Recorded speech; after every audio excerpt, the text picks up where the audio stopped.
দেখুন মাছগুলো আমি কেটে নিচ্ছি। প্রথমে কান কাটা মাছে তুলে দিচ্ছি, তারপরে এই মুখ কেটে এই নাড়িভুড়িটা বের করে দিলাম। দেখুন মাছগুলো ভালো করে কেটে নিতে হবে। এই দেখুন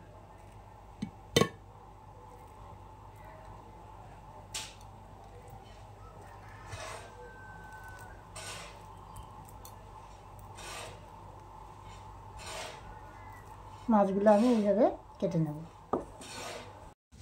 মরলা মাছগুলো কাটা হয়ে গেছে, দেখুন সুন্দর করে আমি কেটে নিয়েছি। এবার মাছগুলো আমি ধুয়ে নেব। দেখুন পুকুর নেই কীভাবে থালার মধ্যে জল দিয়ে চুপির মধ্যে মাছ দিয়ে দিয়েছি। মাছগুলো আমি ভালো করে ধুয়ে নেব।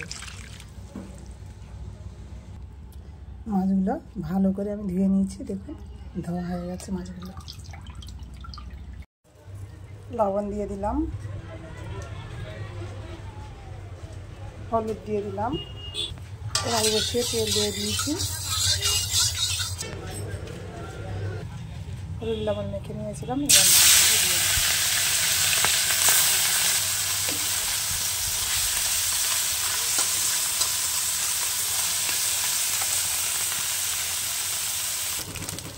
দেখুন মাছগুলো ভাজা হয়ে গেছে, আমি নামিয়ে নেব।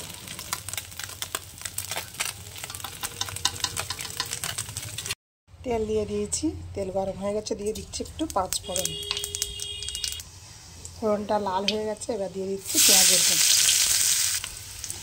কাঁচা লঙ্কা দিয়ে দিলাম, দিয়ে দিচ্ছি একটু রসুন বাটা, একটু হলুদ দিয়ে দিলাম, একটু গুঁড়ো লঙ্কা দিয়ে দিলাম। এবার দিয়ে দিচ্ছি মরলা মাছ, জল দিয়ে দিচ্ছি জিরা গুঁড়ো।